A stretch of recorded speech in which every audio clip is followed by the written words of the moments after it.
Bon, Fabrice, on va parler de le célèbre youtubeur. Vous connaissez Thibaut InShape? Pourquoi tout le monde me pose la question depuis tout à l'heure? Vous connaissez? Vous êtes 4 à me poser la question depuis que je suis arrivé. Bah, attendez, c'est pas parce que vous êtes un petit peu beau gosse que vous faites pas ça. C'est bon, non. Depuis que je suis arrivé, je le prends très mal. Ça fait 4 personnes depuis que j'ai franchi la porte d'entrée qui me demandent si je connais Thibaut InShape. Je vis dans le même pays que vous, quand même. Hein. Bien sûr, merci. Il a été viré d'un événement sportif car il avait des idées de droite, entre guillemets. Alors, est-ce que ça vous choque? Et Gilles, est-ce que vous pouvez résumer l'affaire pour nos téléspectateurs? C'était une soirée spéciale organisée par un streamer de combats de boxe, d'influenceurs, etc. Il y avait 5 combats. Et Thibaut InShape devait affronter l'organisateur de la soirée dans un combat. Et puis, quelques semaines avant, il a reçu une sorte de mail où il a été appelé en lui disant « Tu n'es pas le bienvenu ». Donc, il a été viré. Alors, il s'est rebellé parce que certains de sa communauté ont dit « Tu es lâche, tu ne veux pas combattre ». Il dit « Pas du tout, on m'a viré ». Et l'organisateur a assumé, il a dit « Ça aurait fait extrême gauche contre extrême droite, je ne voulais pas de cette politisation, donc oui, je l'ai viré ». Alors qu'il n'a jamais rien dit là-dessus. Hein. Ouais. C'est vrai. C'est une vieille rumeur qui tourne depuis des années. Non, c'était pour un truc parce qu'il avait mis le. On avait voté. Il avait incité les jeunes à voter, tout simplement. Exactement, voilà, c'est ça. Et à partir de ce moment-là, on a dit, ah bah il est de droite. Voilà, comme il n'avait pas dit voter à gauche, on a dit, bah il est de droite. Exactement, ouais, c'est ça. Ouais. C'est aussi basique que ça. Moi, je l'adore, moi, en plus. Moi, je l'aime bien aussi. J'aime bien. Alors, est-ce que vous trouvez ça, est-ce que ça vous choque? Juste, Sarah Knafo, petit aparté. J'ai une réponse du patron de DG de France Travail. J'ai sa réponse. Chiffre 2024 pour Pôle emploi. Plus de 3,8 millions de contrats de travail signés, 155 000 créations d'entreprises réalisées, des centaines de milliers de formations avant embauche. Voilà, l'accompagnement au retour à l'emploi de centaines de milliers de RSA ou personnes en situation de handicap.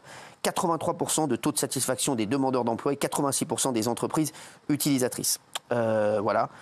Donc, c'est les chiffres de Pôle emploi. Gilles Verdez, vous êtes heureux? Magnifique. Alors, si je peux répondre, ce qui est intéressant, c'est que quand on creuse... Il est très sympa, en plus, ce patron de Pôle emploi, vous savez ou pas? C'est possible. Je le connais, je vous jure. J'aimerais bien vous le présenter. Avec plaisir. Ouais, franchement, il est incroyable. Il est très, très sympa. Moi, je vous le dis, hein, je vais répondre sur le chiffre, après je vais vous dire que moi, je ne les accuse pas. Sur le chiffre, donc c'est vrai que c'est intéressant parce qu'on a France Travail qui nous publie le nombre de gens qui, parmi les chômeurs, ont réussi à trouver un emploi. Mais ils ne nous disent jamais si c'est grâce à eux. Et pour réussir à trouver si c'est grâce à eux, il faut retourner à un rapport de 2017.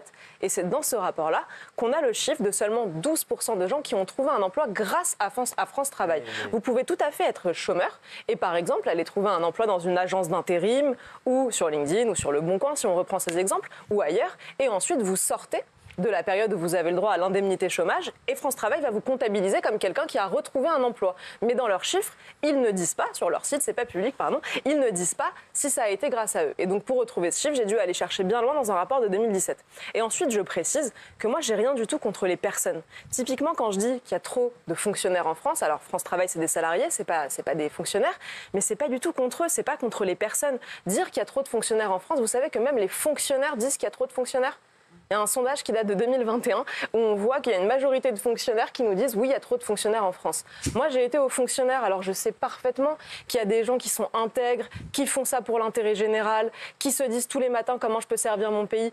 Et je sais aussi que parmi ces gens-là, beaucoup désespèrent du système, désespèrent de la bureaucratie, c'est-à-dire ce système où au lieu de rendre un service public, c'est la seule chose qu'on devrait faire avec l'argent des Français, rendre un service au public. Au lieu de faire ça, c'est le bureau A qui va donner du travail au bureau B, qui va lui-même donner du travail au bureau C. Je vous prenais tout à l'heure l'exemple des règles qui sont trop complexes pour l'indemnité chômage, qui expliquent qu'on ait besoin de 7000 personnes juste pour les valider. Donc voilà, moi c'est un système que j'attaque, c'est évidemment pas des gens intègres, loyaux, qui aiment leur métier, qui veulent vraiment aider des gens. Et c'est sûrement pas moi qui ai été aux fonctionnaires qui les attaquerait. Alors, ce soir, d'ailleurs, il est à la cérémonie de signature de 40 CDI dans le groupe Hayat, de jeunes de quartier, après les avoir formés avec France Travail. Voilà, donc un jour, vous savez quoi, j'organiserai une réunion sur ce plateau. Volontiers. Voilà. Vous allez voir, vous avez bien aimé, sympa. Je parle avec tout le monde, avec plaisir. Vous parlez avec tout le monde, bien comme moi. Vous savez, moi, je parle avec tout le monde. Alors, on va revenir sur Thibaut InShape. Est-ce que ça vous choque, cette histoire? Voilà, il a des idées de droite, donc il a été viré d'un grand événement sportif. Mais alors, je vais vous dire, qu'il ait des idées de droite ou pas, qu'il soit viré d'un grand événement sportif, là vraiment, ça devient n'importe quoi, les mecs, n'importe quoi. Oui, Guillaume, j'entends. Alors déjà, il n'a jamais dit qu'il votait à droite. Donc c'est un préjugé. Et quand bien même s'il avait des idées de droite, quel est le problème? Et est-ce qu'on aurait dit la même chose s'il avait des idées de gauche de manière très assumée? Donc, évidemment que non. Donc des idées de droite. Donc si vous prenez tous les partis de droite, ça veut dire qu'on met environ 15 à 20 millions de Français de côté. On dit, bah, on veut le ballon, on leur parle pas. Ils font pas d'ailleurs, ils font rien. Hein, voilà, ils veulent acheter le pain demain matin. Ah non, vous êtes de droite. Non, c'est bon, là, merci. Mais c'est ça qui est terrible, c'est qu'une majorité, enfin une quasi-majorité des Français pensent à droite, votent à droite. Il y a 11 millions, parce qu'on parle très souvent du RN, des Français qui votent pour le RN. Si vous avez le malheur de dire en tant que personnalité publique que vous pensez comme le RN, vous perdez votre travail, notamment dans les métiers du spectacle, dans la télévision. On l'a vu avec Jean-François Aquili il y a quelques mois. C'est dramatique. Quand est-ce qu'on va arrêter ça? On a le droit de dire... Jean-François Aquili, on va rappeler. Qui est un journaliste de France, du service public, de France Info, qui aurait proposé à Jordan Bardella de coécrire un livre avec lui. Ça s'est même pas fait. Il s'est fait virer de France Info. C'est tout simplement honteux. Et ce qui m'énerve d'autant plus, si encore c'était pareil pour la gauche, mais non. Combien d'acteurs on voit dans les meetings de gauche qui continuent à bosser, qui sont mis en avant, etc. Ce deux poids deux mesures est insupportable. C'est ça. Non, mais Yvan Le Bolloc, parce que ah oui, à lui, Yvan Le Bolloc, bien sûr, mais il y en a plein. Sur nous toute la journée. Parce que d'ailleurs, c'est même plus un artiste. Lui, il est vraiment, il fait partie de la France Insoumise, Yvan Le Bolloc. Il fait de la guitare. Artiste, bon, il fait plus grand chose. Il fait de la guitare. Il fait de la guitare, chez lui. Moi aussi, je fais de la guitare au coin du feu. Un peu de guitare. Les mecs, il fait de la guitare. Oui, il fait de la guitare. Yvan Le Bolloc, il fait de la guitare où? Je crois, mais Porte de Passy. Au métro, dans le métro. Non, et les membres du RN et de Reconquête sont très courageux parce qu'ils osent, entre guillemets, sortir du bois. Il y a plein de personnalités, plein de Français qui pensent comme eux, mais qui, par peur de perdre leur emploi, ne le font pas. C'est une réalité. Moi, j'ai parlé avec plein de gens qui disaient, voilà, moi, je voudrais rejoindre le RN, je voudrais dire que je vote RN ou Reconquête, et j'ai peur parce que je vais perdre mon emploi. Bernard Montiel. Je trouve ça lamentable de politiser un événement sportif, quoi qu'il en soit. Et dans tous les cas, c'est toujours comme ça. Je trouve ça lamentable. Voilà. Ça va, vous? Oui. Mais moi, je suis choqué par ce genre d'idée. Moi, je le vois. Oui, c'est choquant, je trouve. D'en arriver là et de parler de ça, qu'on ait viré ce mec parce que, soi-disant, et en plus, voilà, et il s'en est très bien défendu d'ailleurs, je trouve ça lamentable. Mais c'est pas politiser qui est choquant, c'est mettre à l'écart les gens. Alors, Gilles Verdez n'est pas choqué, ni Raymond. Alors, Raymond, je suis étonné. Parce que moi, c'est j'ai peut-être une autre vision que Gilles.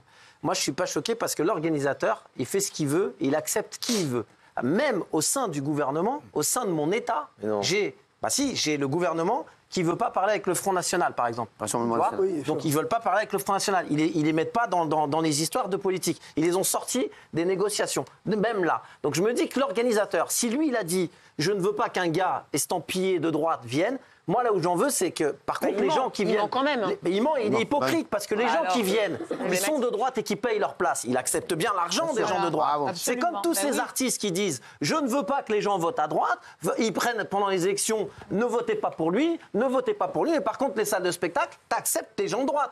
T'acceptes les gens qui votent RN dans ta salle. Sois honnête et n'accepte plus les gens du RN qui rentrent dans ta salle. Et tu verras qu'il n'y aura pas beaucoup de monde dans ta salle. Il y avait 5 combats de prévus. Au dernier moment, on modifie l'affiche. Pourquoi à ce moment-là, on dit dès le départ, il fallait dire non? Pourquoi tout à coup on modifie l'affiche? Parce que ça a fait venir des gens, parce qu'on a pris les gens pour des cons, parce que ça a fait venir des gens, parce que Thibault Inchep, il fait venir des gens, il fait venir des gens de droite, du milieu et de gauche. Et à un moment donné, on a dit, bon, bah, lui, on veut pas qu'il soit là, parce que, je sais pas, ils ont vu qu'il peut être de droite. Mais t'as raison. Mais c'est une hypocrisie totale. C'est pour ça que j'ai mis le nom. Ce sera peut-être pas le même nom que Gilles. Mais les artistes qui disent, votez contre ça, faites ci, faites ça aux gens, prenez pas leur argent quand ils viennent dans la salle. Prenez pas leur argent. Tu peux pas cracher sur 11 millions de gens. Quand les gens ils vont au théâtre, ils font partie des 11 millions. Il n'y a pas que des gens de gauche qui vont voir des spectacles. C'est pas vrai. Donc moi, je suis plus dans ce délire-là. Ils font ce qu'ils veulent s'ils veulent. Alors moi, j'assume totalement ma subjectivité.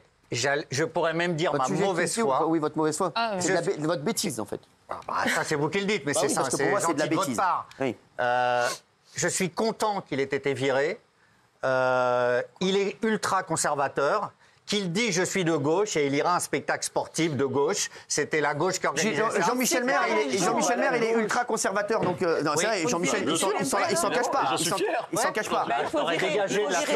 Donc, on vire Jean-Michel Maire. J'aurais dégagé de l'affiche. Vous aurez dégagé l'ouverture des gens de gauche. Si tu souhaites vivre dans un pays où on ferme les portes aux gens. Assumé, hein. Tu commences à vouloir fermer les portes. Gilles, écoute un peu.